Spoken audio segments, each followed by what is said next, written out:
It's Thursday morning, and that means it's time for some more about storytelling. On today's episode, continuing with the Veterans-turned-authors theme, I'll be speaking with the awesome and enigmatic Nick Betts, and I'll be talking a little bit about video games.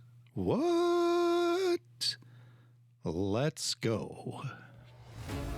Once upon a time, in a galaxy far, far away, it was a dark and stormy night. Gather round, my friends. Let me tell you a story. All right, so as you've probably guessed by now, my obsession with story goes beyond just writing books and reading comic books, writing TV shows, movies. It goes everything. I'm obsessed with the story of great people. I'm obsessed with true mythology, with lore. And one of my favorite places where I can get, really good story recently is video games, So recently I've been playing a lot of, Diablo 4 and I got to say, I really miss Deckard Cain. He was probably one of my favorite characters all the way back to the first Diablo. When you'd go talk to him by the fountain and he would always say, "Hello, my friends, stay a while and listen." I don't know why, I just always really loved that about him. And I'm sad that he's not in 4. But another one of my favorite video games of all time, actually as a whole series, has got to be probably the Final Fantasy series, especially, and I'll die on that hill. Final Fantasy X is my favorite among them. I get a lot of hate from the fandom because 7 isn't the top of my list, which tends to be everybody's favorite. But, Mr. Sad Pouty McBroody Face Cloud Strife, he never quite hit it for me as an MC. Not that Titus really did, but I think the remaining characters in 10 were what really drew me into it. Like, my favorite character of all time, other than Gambit from X-Men, was probably got to be Auron from Final Fantasy X. And I loved him. I loved his story. I loved his Retribution arc. I loved all of the things about him. It hit me when he faded away at the end, but yeah, so I bring all of these things up because of my interview today. Nick Betts. I met Nick. Well, I haven't met him in person yet, but we came across one another on Instagram through various author circles and a bookstagrammer back in the East, in Toronto, like Ontario area, that we have in common as a reviewer of our work.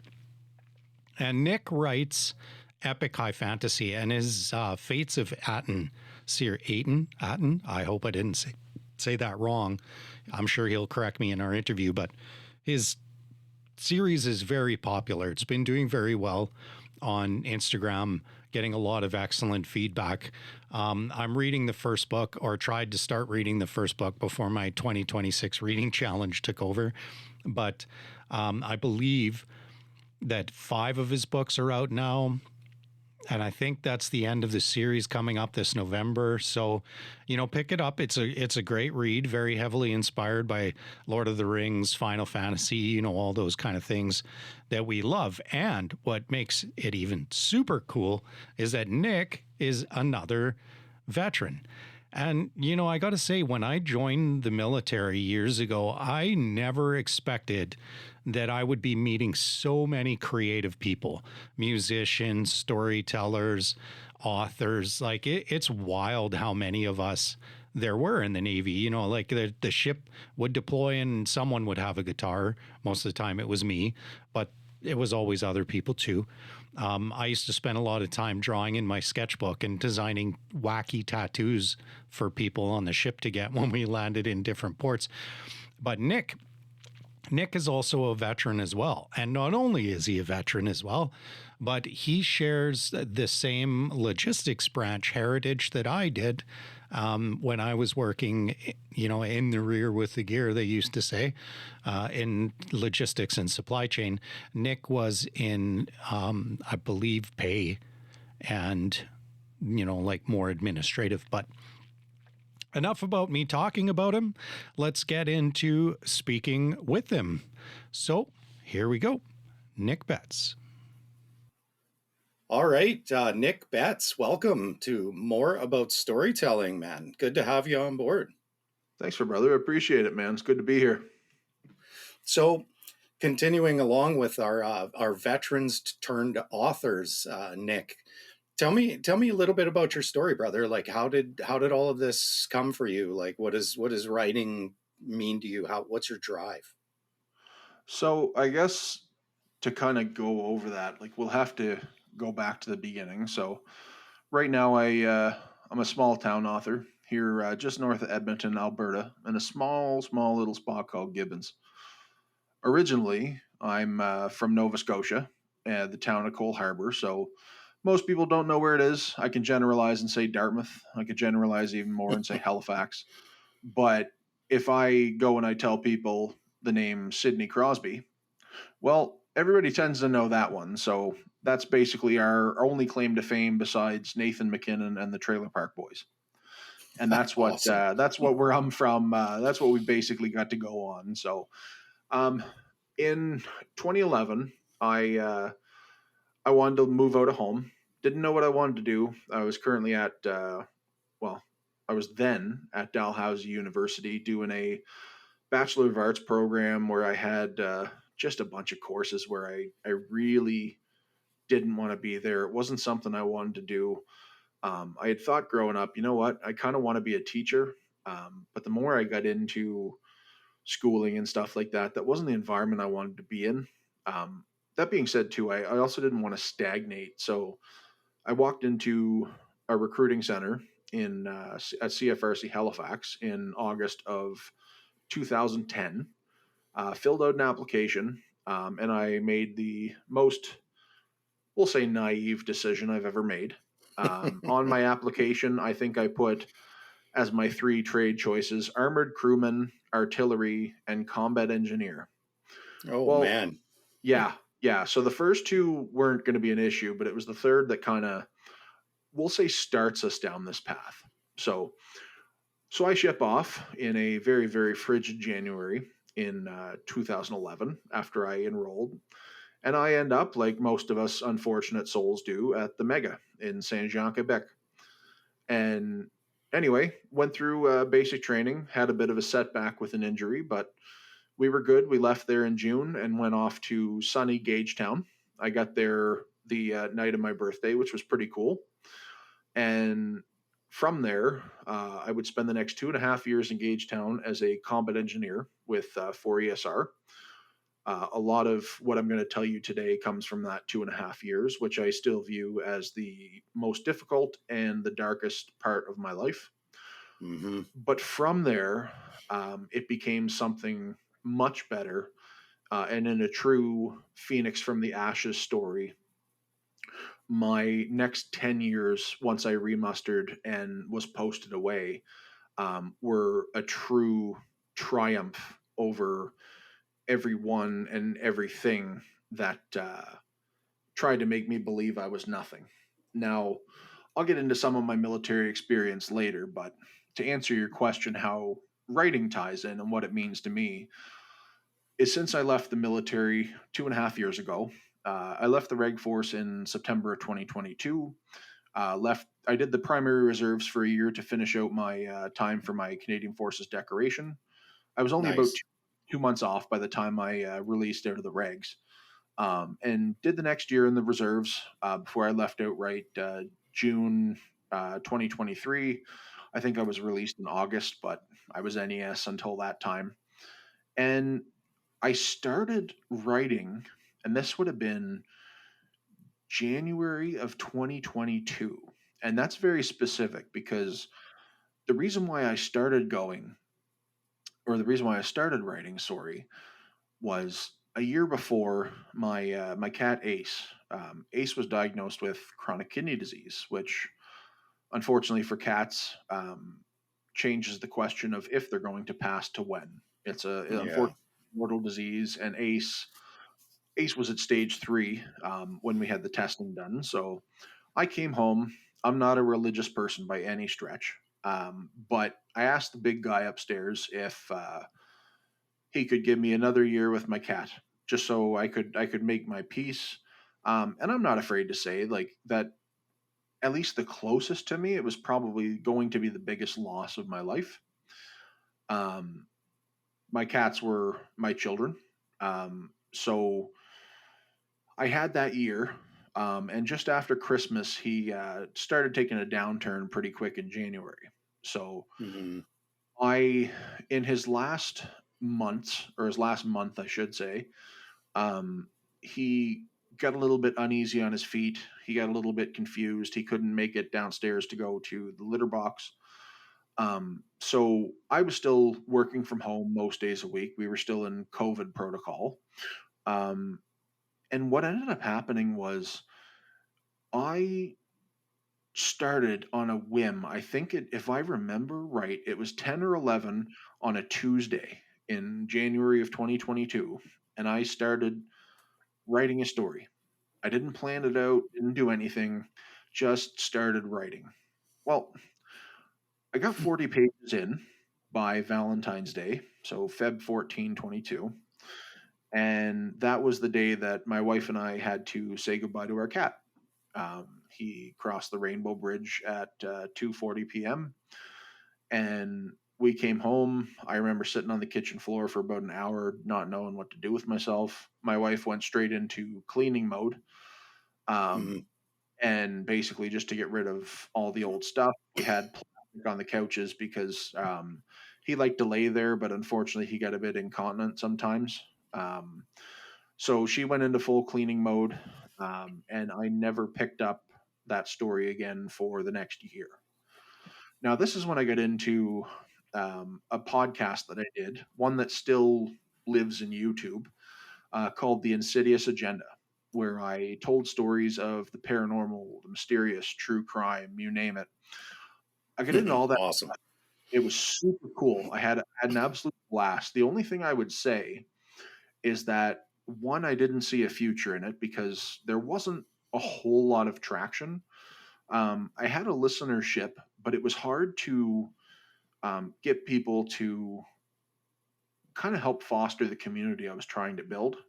I had Hmm. a lot that listened to my show and were very sad when it ended. But in May of 23, I decided that I was going to go back to my story. I just felt a little itch. Like it wasn't like an innate calling. I wasn't going to go and write, my magnum opus or anything like that, even though it's a little bit The funny, but goal. that's the chapter title of chapter 1 of book 1 is magnum opus. Um, but I just wanted to do something to have a break from the podcast. I probably did within the year before I took it. I probably did about 50 some episodes, and each of them took anywhere from probably 15 to 23 hours to research, to script, to produce, you name it. Wow, man. And I burned out. I couldn't continue with it whatsoever.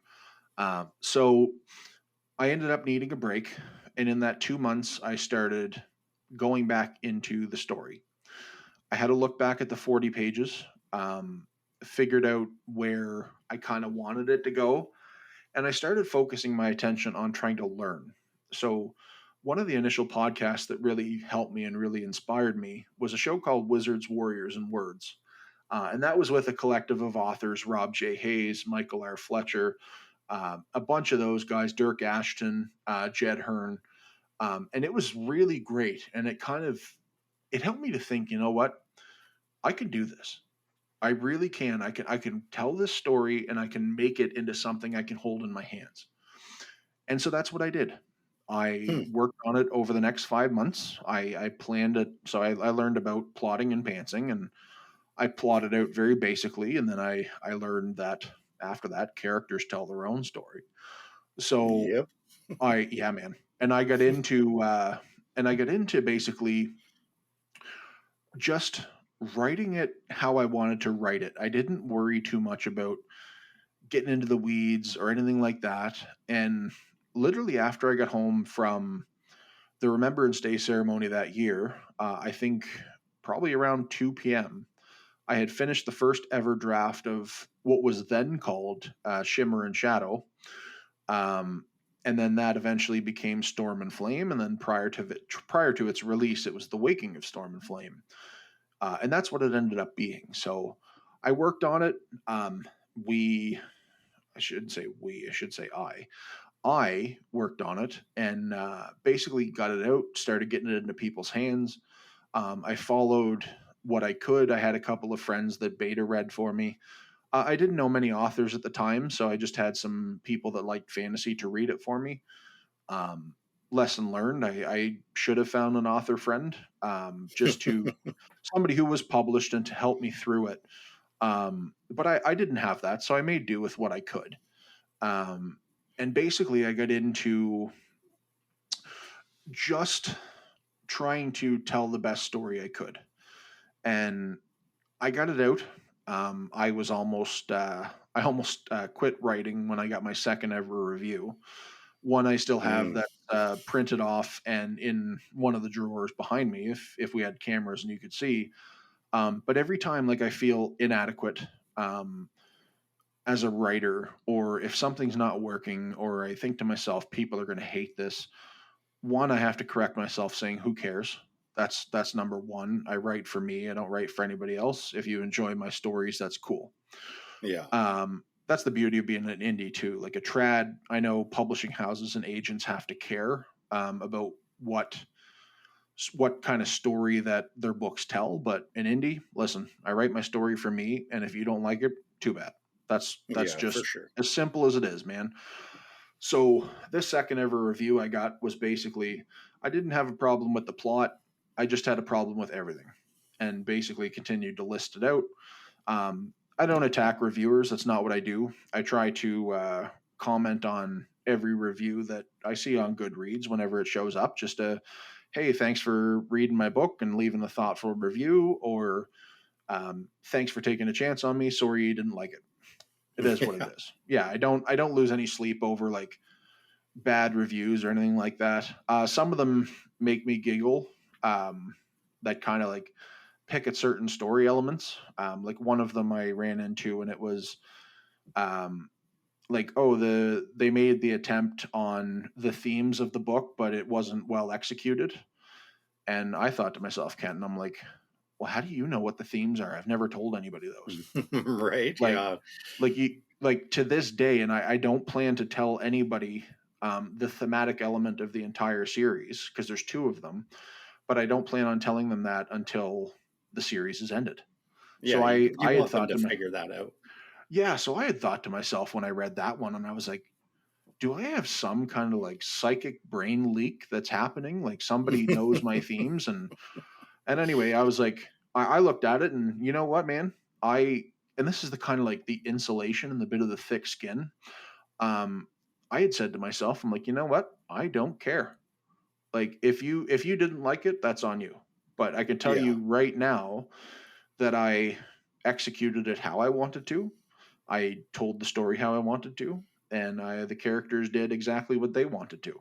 So at the end of the day, if you didn't like it, well, I can't form your opinion. So I do what Yeah. I do, and I know I've kind of gone on a little ramble here after my story, but um, that's if you don't contain me, that's going to kind of what's going to happen. So Oh, no, no um, worries, man. No worries. No, it's funny because the only 1-star review I have for my work, like I get a lot of 4s and a couple 3s, like I'm not the greatest author, good storyteller, but I'm still learning how to write better vocabulary, better sentence structure. The Stephen King's famous words about the road to hell being paved with adjectives is on display in a lot of what I do. But the one-star review I have on Goodreads for my book Clawbreaker's Valen was, you can tell it was written by AI. The guy didn't even read the book because every plot point that he makes is what's in the back jacket description and stuff. So it's like, I commented on it too, just like you said, and I'm just like, hey man, thanks for making it all the way through my book and reading it and putting up this thoughtful review. Oh You yeah, know, and man. more people bought my book because of that 1-star review than they did because of any fives, right? Well, because it validates it, right? Like, I mean, your people that give you fives or fours or even glowing 3-star reviews, because I've got some wonderful threes. Yeah, Um, but it's like the fives you take with a grain of salt, because you don't know when you look at people, like, is this somebody they've pulled into their circle? Is this like a family friend, whoever it may hmm be, doing a little bit of artificial inflation? Because I've like that's one thing I told my family members when I started was I said, listen, I was like, don't like you guys can tell me, but don't review it anywhere because like I don't want anybody with the last name Betts unless I don't know you um, right. to comment on my stuff or to leave reviews because I was like, I just worry it might get flagged, especially on Amazon. Um, so, but yeah, like the twos and stuff, like even the DNFs, like most of them will have something to say, and whether it's something they Agreed. didn't like or whether it's a big ramble and it's just you can look and try and find silver linings, which I feel is one of the best things about reviews is trying to pick out what worked for people and what didn't, and Yeah, especially in terms of constructive marketing. criticism, right? Yeah, 100%. And then especially like the one thing that I really like about it is to look at your fives and look at your fours. A lot of people will say don't look at anything below that. I have one of my ARC readers who's a consistent 3 reviewer, and you look at hers, and her reviews are absolutely glowing. So nice. it's just you'll find that stuff even below the first tier or the first 2 tiers of star rankings. Um, but the one thing I've always realized is that those are your people, and to Yeah, realize what they say and what they liked, it's okay. So when I go to market or I go to an event and I try to pitch to people, um, I know my target audience. I know what gender they are. I know what age they are, and what the story is going to best resonate with. Mind you, there are some people who have surprised me. Some people who've picked up a copy that I was like, oh, okay, well, I'm a little hesitant. I don't know how you're going to like this one, but give it a shot, sure. And they've been some of my biggest fans, which has been wow. fantastic. Like I don't have That's a massive following, but I mean my readership right now, I always say it's small but mighty. They're phenomenal. That's such a good point too. Like you know, bringing up the marketing for indies specifically, for us specifically. And I have some friends that I've met along my travels and networks and stuff that are trad published and stuff too. And even the trad houses aren't backing a lot of authors anymore for marketing. Like it's just all authors, trad, indie, vanity. You're expected to do your own marketing and stuff. Hey, and like we talked about that a little bit before we started. Like, I love your social media presence. You've got, you know, these honest, great videos that you post all the time and stuff. So, you know, like you're an easy guy to follow. You put a lot of really cool stuff out there. So good Oh, job on thanks, that front, man. brother. No, I appreciate it. Yeah, and I mean, like I find I'm still learning. Just the one thing I've had to understand about marketing is you do what's comfortable for you. So I am never, and I talked about this in one of the podcasts I did last week. But I'm never going to be the guy that gets up there and does a TikTok dance or a silly skit or anything like that. A lot of my stuff is going to be done in Canva. It's going to be either stock footage with some kind of text overlay or some cool stuff that I've created. But I was like, I can't get into being the like, pardon the term, but the dancing monkey.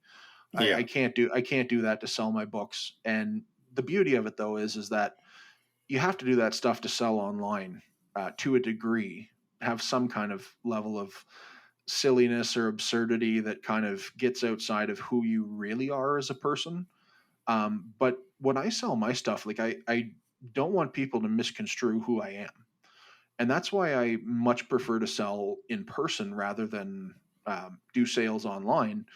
And I love doing stuff like podcasts like this because I can actually I put myself out there and I right. sell me. I don't sell a version of me that people see on social media.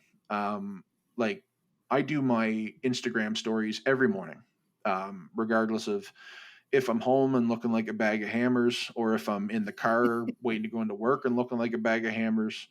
Um, like it's just I do my stuff, and that's my authentic look. I don't Yeah. like I said, I don't do myself up. As I've said before, I've got a face for radio, so that's why I have to have nice covers and I have to do good Canva stuff because I'm not going to get any major endorsements for the way that I am. But it's one of those Yeah. things. Like I just like I said, I find my niche in terms of social media, and I just go with it.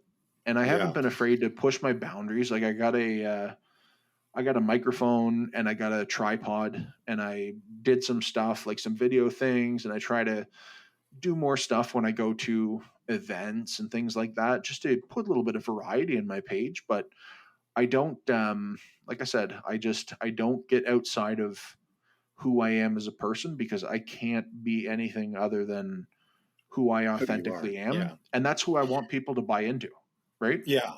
Yeah. So let's talk about your work. Like let's talk about the fates of, is it Aten or Aten? How do you pronounce Autumn. that? Yeah, Aten. autumn. Okay. So the fates of Aten, your first book, The Waking of Storm and Flame. I have one of the early copies, by the way. I've been reading it. It's really good. I love that you've got a female main character that's as strong as Alira is. So a few years back, I was at a Comic Con in Vancouver, and I was walking around talking to people, looking at, visiting some of my friends that work in the industry. And I met this gentleman by the name of John Ward. And he's going to be coming on the show in the future. He's a comic book writer. Guy's got a PhD in theoretical physics, like just a super cool guy, right? Your true And Sheldon I was, Cooper. Yeah. yeah, true Sheldon Cooper. So I was talking to him, and I was like, how did you do it, man? Like, how did you break into writing? What's your secret and stuff? And he said, you know what? The best piece of advice I could give you is, and this stuck with me forever, write what you know. Like take your personal experience and find a way to make that a story, right? And because of him, because of what he said, is the whole reason that my Cloudbreaker series exists, right? It's what made me start thinking about turning my Navy experience and the camaraderie and life aboard a ship into a steampunk series in the above the clouds, right? So Oh, how did your experience and your life and your military and stuff like that experience, how did that influence Fates of Aten? so I want to like I'll come back to just a little bit earlier in that line to the bit about write what you know. And I find a lot of people I talk to, especially because the two major points of view in the Waking of Storm and Flame are Alira and her sister Zara. Their brother Kale is in for a very short time, but it's the two girls that really weave the way through the entire series writ large. So I've had people come and talk to me, just genuine, not trying to poke or undermine anything, but just come to ask about like how did it feel like writing female characters as a man. And I had Mm, said, you know what? I was like, I don't look at them as writing female characters because the the struggle of women in positions of power and whatnot is not a central thematic element of my story. I treat the women in my stories as I do the men. Mind you, I am very aware of the different physical limitations between men and women, um, but I don't write them as women. To me, characters are just conduits with a name. They're meant to carry the plot forward. If I was doing something more female specific, then I would have to bring in a little bit of sensitivity stuff, or have. I'm fortunate enough to have my beta readers are women as well too, so I do have that set of eyes that is on my work. I did get a nice compliment from a fellow author, Jazz Pate, who was very closely guarded about male written fantasies and female characters. But they had basically said that my writing dispelled that because my main character, Alira, felt like the most, to quote them, loved on character in the entire book. And there's a nice. reason for it. And that actually ties into your second question. It's kind of why I led with that. The reason why Alira is so loved on and to the same degree, at least in book one, Zara, is because Alira and Zara are me. They're not their own characters. They're me cut right down the middle. So Hmm. Zara, Zara's my, well, I guess now formerly militaristic side, the duty, loyalty, integrity, discipline riddled captain of the Nemelian Royal Army. And then Alira is who I truly am. So Zara was the masked side, what people would see during my service. And then Alira was my introverted love of history, people go away, that kind of side of me.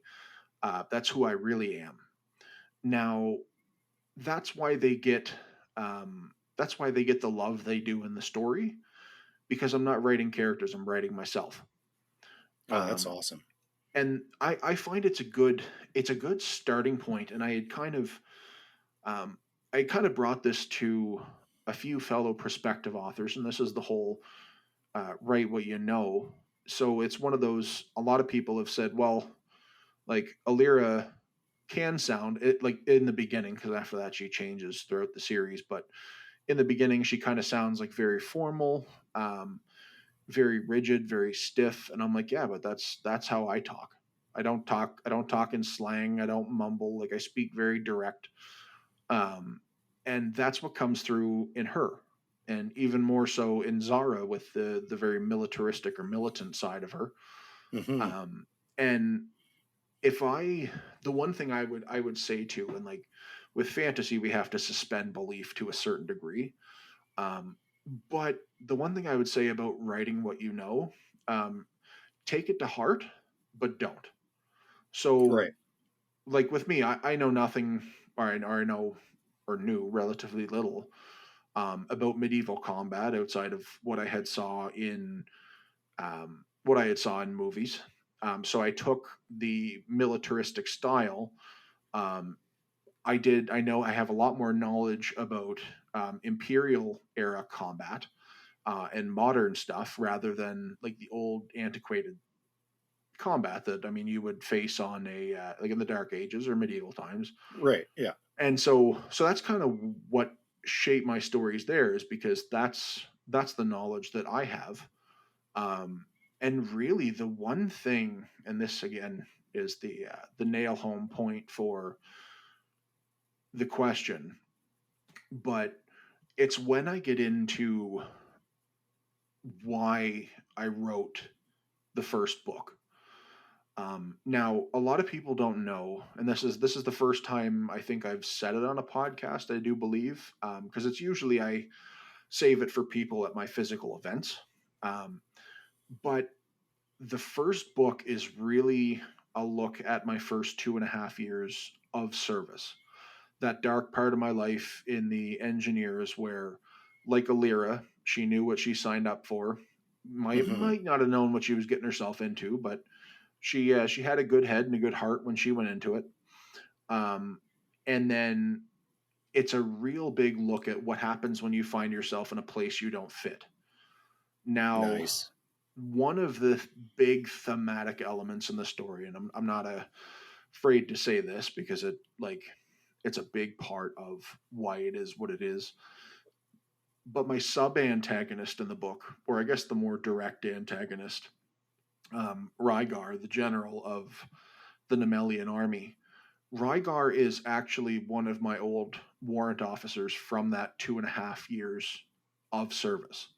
So the reason why I say that is because it is somebody who was in a position of authority, who should have been a mentor and should have acted like a leader, and Mm. found a way to work with and train subordinates and all this stuff, especially those who are trying and just figuring stuff out. I was a 20-year-old kid, man. I was just trying to figure life out when I was, going through my initial military training. And that person didn't look out for me. I had heard so many insults. I was kind of like the whipping boy for, every time we had a regimental duty come down, it was my name was the first to go up. Like, there was no question. Yeah. So I suffered under that person for 2.5 years. Well, I'd say probably 2 years is a probably more fair assessment. Um, and I didn't realize, Ken, until I got into writing the book and taking a long, hard look at it, but it was an injection of that trauma.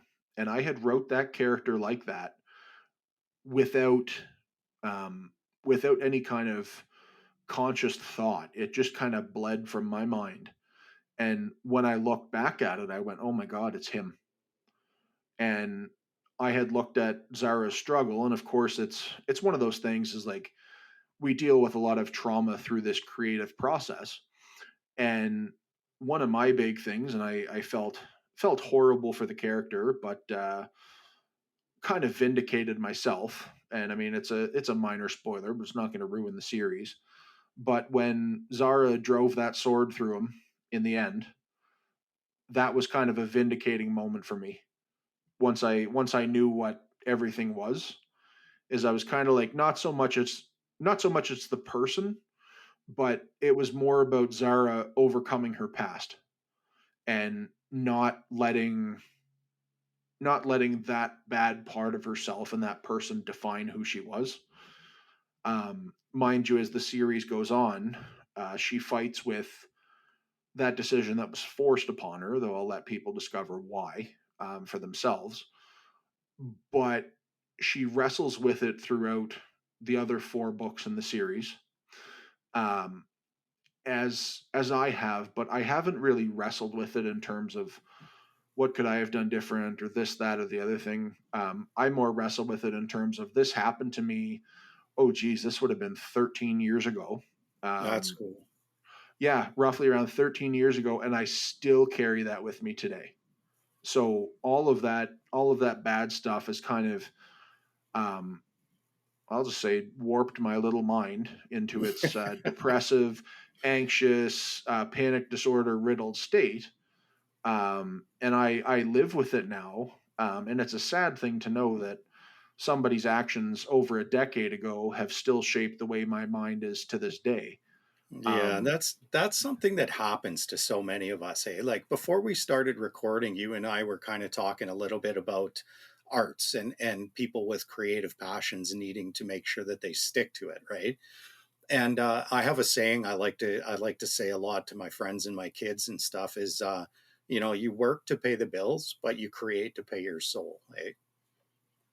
no, and I totally get that one. And it's such a big thing, especially where I'm at now. Um, I'm on the cusp. By this time next year, I'll have a 5 book series that's done, out, published, and being sold on the streets, so to say. Wow, Um, man.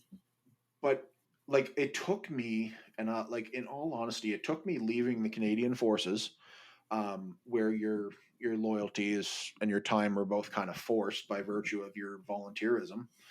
Um, but it took me leaving the Canadian Forces, man, to realize that anything outside of your own personal pursuits is just a paycheck. And Right. far too few people realize that's what it is. Um, and the one thing I'll really speak to is like having been in the CAF, having left, and having talked to other people who have done the same, is that when they get out and they hang up that uniform, whether it's after 5, 10, 15, 20, 30 year career, however much it may be, their identity is so intrinsically tied into the uniform that Yep. when they're forced to retire, they can't separate. And I think, Institutionalized. absolutely, yeah, to use the Shawshank Redemption term, exactly. Yeah. Um, and that's like, but to be honest though, like that's kind of what happens. And I spoke to one MWO who his whole career when he was he got into woodworking. He sold at farmers markets and stuff like that. And I asked him because we saw him at our Christmas function later that year, and I said, Steve, like what like how's it been retired? I was like, I hear people have like a hard time, especially those guys who've been in for 20, 30 years, or have done multiple tours and basically it became their life. I said, how do you find it now that you've got out? And it was then, I didn't see it then like I do now. But it was his saying that I was always me outside of the uniform. He goes, since I've retired, the only hard decision I have to make every day is what clothes to wear. That's it. Mm, No yeah. more, no more combats, no more DEUs. Just I have to decide what clothes to put on at the end of every or at the start of every day, and then I go out in my shop, and if I want to work the whole day, I work the whole day. And he said, you It's know what? funny. Go ahead. No, and that's he said, like, I just want to. He's like, if I want to work all day, I work all day. And he said, it's for me. He said, I'm bettering my skills as a craftsman. And he said, you know what? It's one thing. The military gives you a lot. I'll give them that. They give you experiences. They grant you a lot of discipline. In some of our cases, depression. But they they do teach you a lot of things. But the one thing that people do need to realize is that part of that service, if you let it and if you don't watch it carefully, is that it will also take a lot from you too. Yeah. Now, I always said it was our energy and our will to live that kept the combats green. I still believe that. Um, but the more I look on it is with deployments and courses and duty, people just forget who they are. And I know that's part of the service because once you put that uniform on, they tell you, oh, you're not who you were. You're soldier so and so, or you're a service number, Yeah. or Yeah. all this kind of Everyone's like a it. soldier first. Yeah. Yeah, like your sense of self is ultimately washed away. And I preach that to the people that I talk to is listen, like don't lose the sense of who you are. Have things that you love, have things that you're passionate about that aren't tied to the military because the calf isn't forever. No. And No. like, I know some of us jump ship. I jump ship after 13 years. Some other people are forced out medically. Some do a full career and end up getting forced out. But it's just one of those things. Is like don't forget to have passions, and especially when you're out, like you need that stuff to cling on to. Like I know it's a great thing we have the Legion and all those kinds of things, but I just find it's one of those like, listen, man, the military is just a part of your life. And unless you're doing like the Legion thing or the Veterans Motorcycle Club or whatever to kind of help tell those stories and help give back to that community, it might just be best just to leave it behind. Yeah. Just let it be a part of who you were and just be who you are. And Yeah. once your time in that uniform is done, let it be done. Don't linger and find something you are passionate about because life is too short to be caught up in ultimately what is, well, we'll go by the pension standard, 25 years of your life. So even That's if even amazing. if you live to 75, that's a third of your life, and that's all it'll ever be. So Yeah. you can retire. I mean, you join at 20, you can retire at 45, and let's say you even kick off at 85. Well, that's 40 years of life that you would have spent afterwards still tied to uniform. Yeah. So Yeah. I mean, I still carry some stuff with my service with me. Like, I mean, I haven't shied away from it in this, but my depression, my anxiety. But the beauty of it is finding the people that understand and being able to, shoot those reels and memes back and forth and just to kind of commiserate over what was. And then both to kind of sit there. Like, I know my buddy Alex and I do this all the time. Alex is just actually getting ready to do a medical release now, but it's basically saying like, our time in uniform was great, but thank goodness we are not in it anymore. Yeah, man. So There's did a it. moment where, yeah, you got to let her go. That's a really good point, man, for sure. Yeah, because I mean, Awesome. you've got your service number, you've got your rank for however many years of your career. But the one thing is it's up to you or not whether you lose your name. So Yeah. I Yeah. and I think that was part of like the way I went through with my service was I was just a guy in uniform that wore the flag of the country on his shoulder.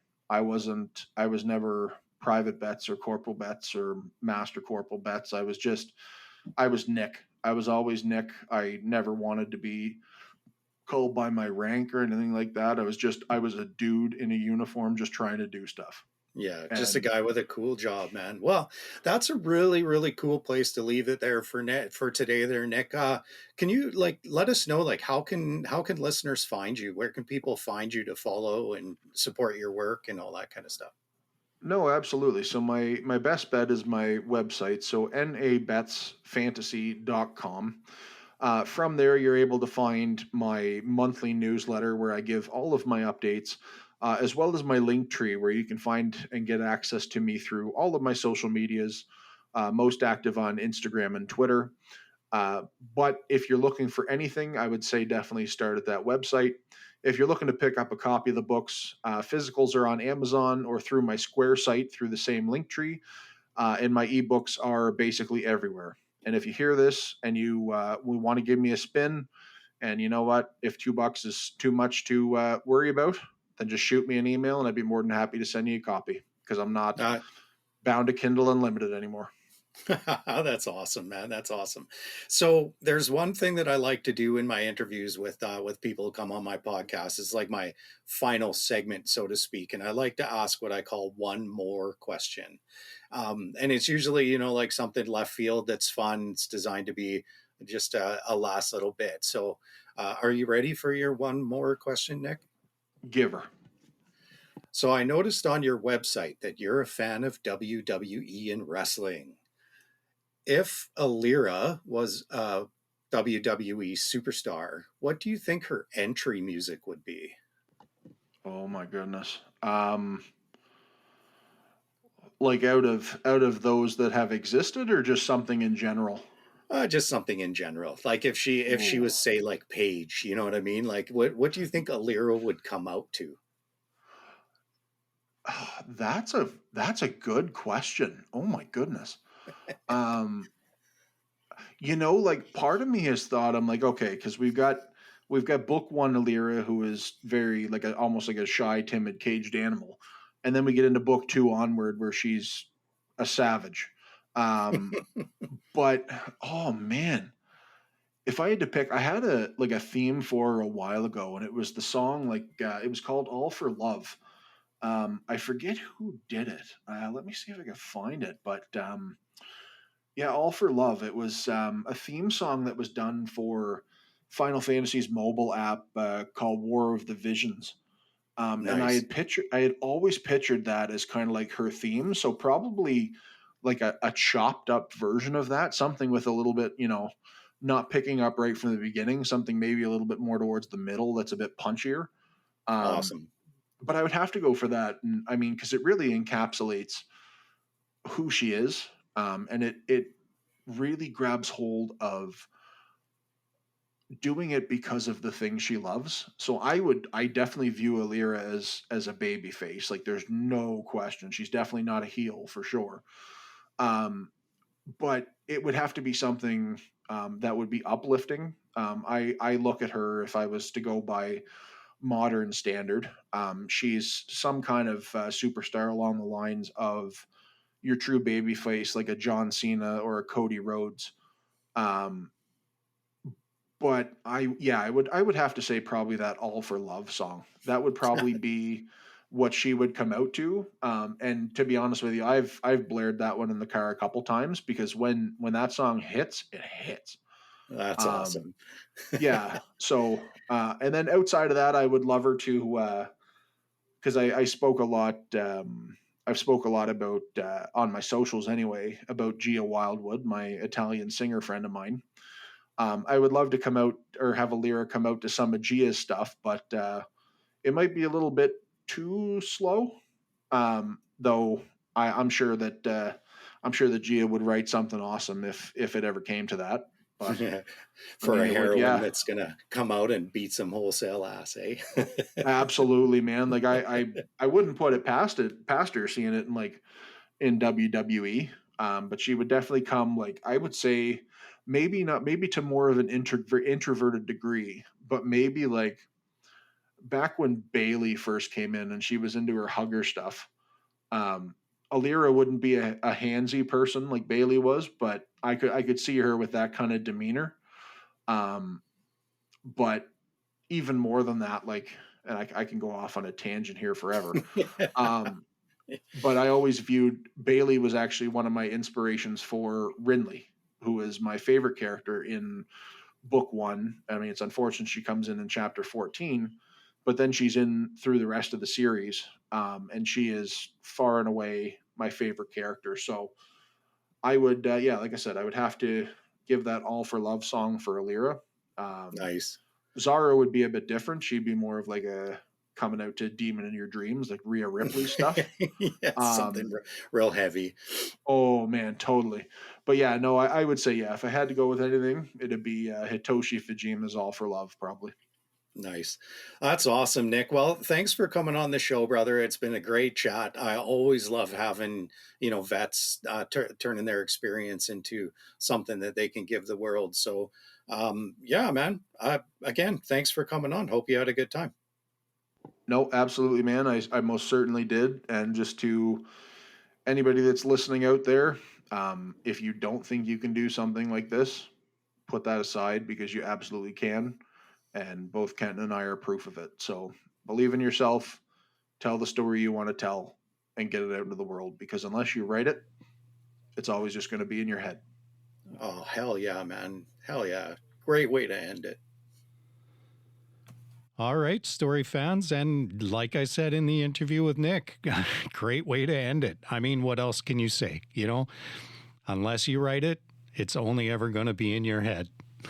I love it. All right. That is it for this week. We will see you next week, or hear you next week, or speak to you next week, whatever you want to go with.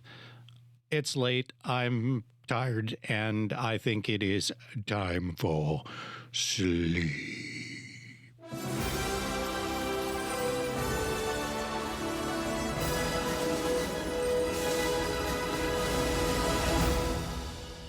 Fade to black. The end.